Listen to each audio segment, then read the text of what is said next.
Berada di kota Makkah Al-Mukarramah, Masjidil Haram merupakan masjid pertama yang dibangun di muka bumi.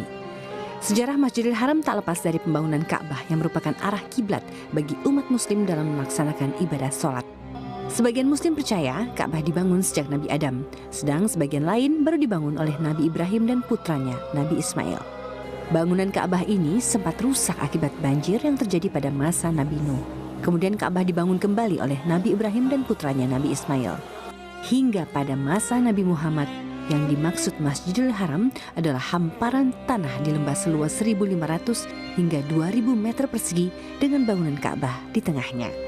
Pada masa pembebasan kota Makkah, Rasulullah tidak melakukan renovasi, melakukan hanya menyingkirkan patung-patung di sekitar Ka'bah. Pada masa kekhalifahan Umar bin Khattab, barulah dilakukan perluasan lokasi Masjidil Haram di tahun 634 hingga tahun 644 Masehi. Umar bin Khattab juga memerintahkan pembangunan dinding pembatas dan pintu-pintu masjid, termasuk melapisi lantai tempat tawaf dengan batu kerikil. Pembangunan Masjidil Haram pun terus dilanjutkan oleh kekhalifahan berikutnya.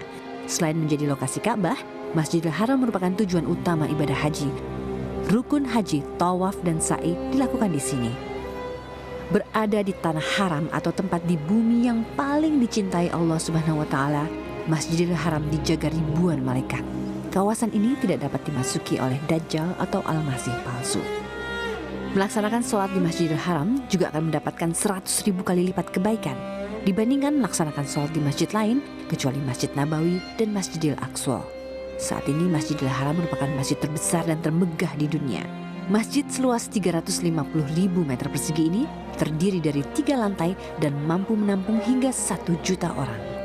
Karena begitu luasnya, bahkan pendaran cahaya yang berasal dari kompleks Masjidil Haram dapat terlihat dari luar angkasa, sehingga membuat kota Mekah menjadi salah satu tempat paling terang di bumi selain kota Madinah.